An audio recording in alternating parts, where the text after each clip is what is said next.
Assalamualaikum warahmatullahi wabarakatuh.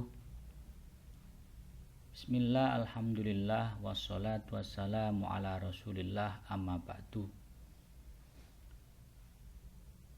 Anak-anakku sekalian, selamat pagi semuanya. Semoga kalian dalam keadaan sehat walafiat.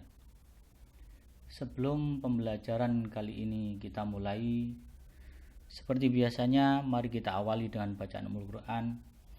Mudah-mudahan apa yang kita pelajari hari ini bermanfaat bagi kita semuanya. Al-Fatihah.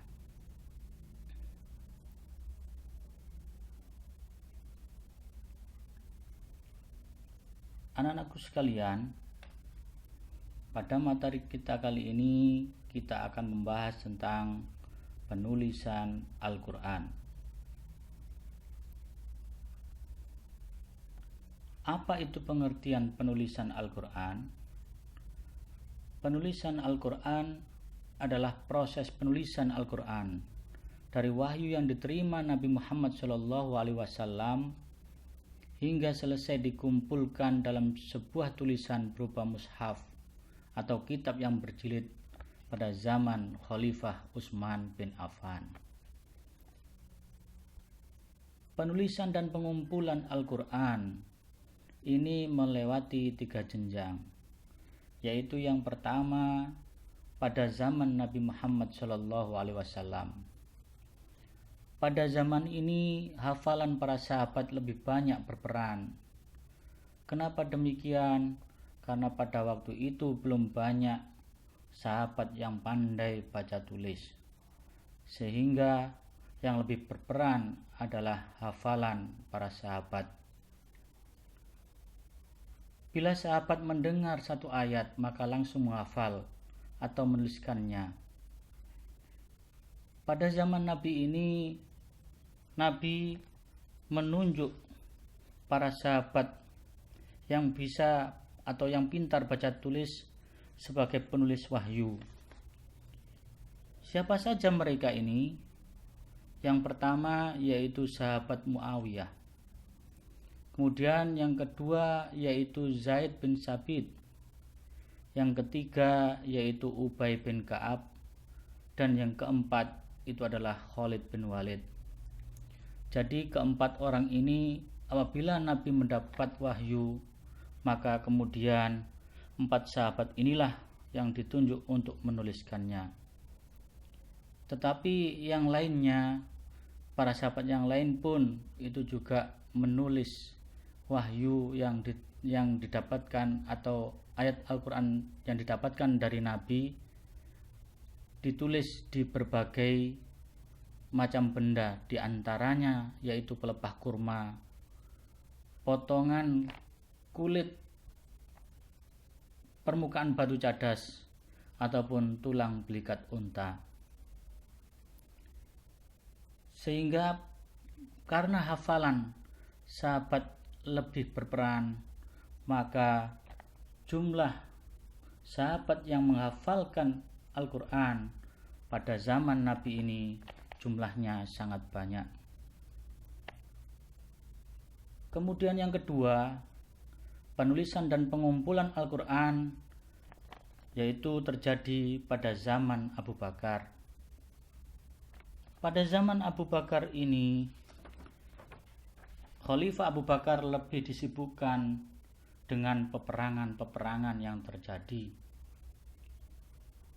Di antara peperangan tersebut yaitu Khalifah Abu Bakar memerangi nabi-nabi palsu. Kemudian yang kedua yaitu memerangi orang-orang murtad. Dan yang ketiga yaitu memerangi orang yang tidak mau membayar zakat.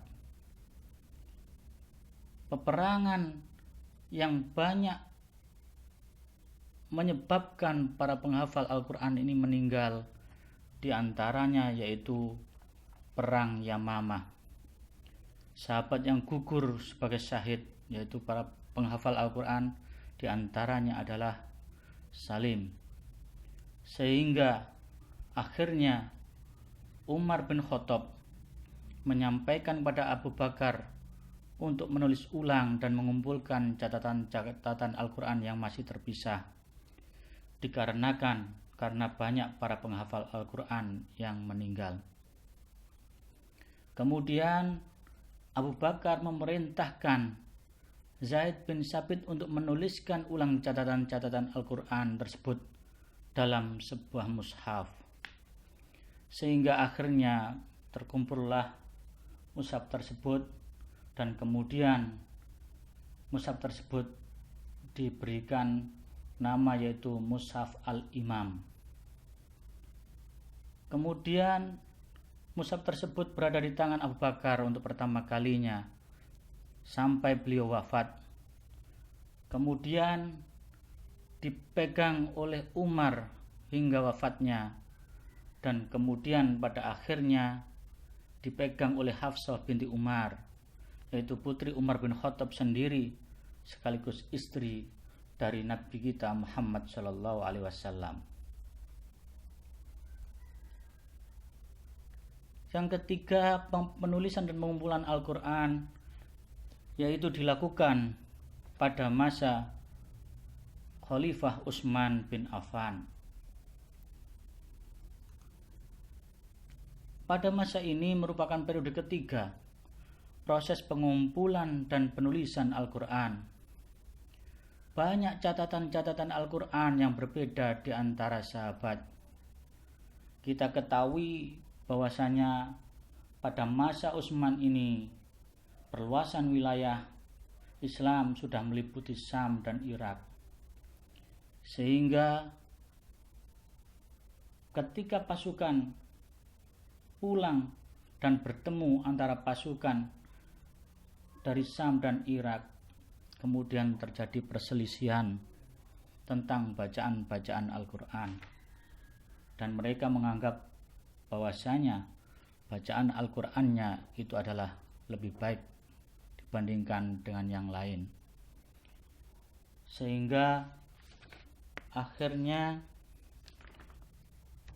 perselisihan ini dilaporkan oleh sahabat Hudzaifah Al-Yamani kepada Khalifah Utsman bin Affan. Kemudian Khalifah memerintahkan untuk mengumpulkan mushaf-mushaf menjadi satu mushaf yang bertujuan agar tidak terjadi perbedaan bacaan dan pertengkaran serta berpecah belah. Yang diberikan mandat untuk mengumpulkan mushaf menjadi satu mushaf dan memperbanyaknya yaitu yang pertama adalah sahabat Zaid bin Sabit. Zaid bin Sabit ini adalah termasuk golongan Ansor. Kemudian yang kedua yaitu Abdullah bin Zubair. Dia berasal dari golongan Muhajirin. Kemudian yang ketiga yaitu Sa'id ibnu As, yaitu berasal dari golongan Muhajirin. Dan yang terakhir yaitu Abdurrahman ibnu Haris dari golongan Muhajirin. Kemudian mushaf yang dikumpulkan oleh Zaid bin Sabit dan kawan-kawan ini setelah selesai diperbanyak, kemudian mushaf-mushaf tersebut dikirim ke seluruh penjuru negeri Islam serta memerintahkan untuk membakar naskah mushaf Al-Quran selainnya.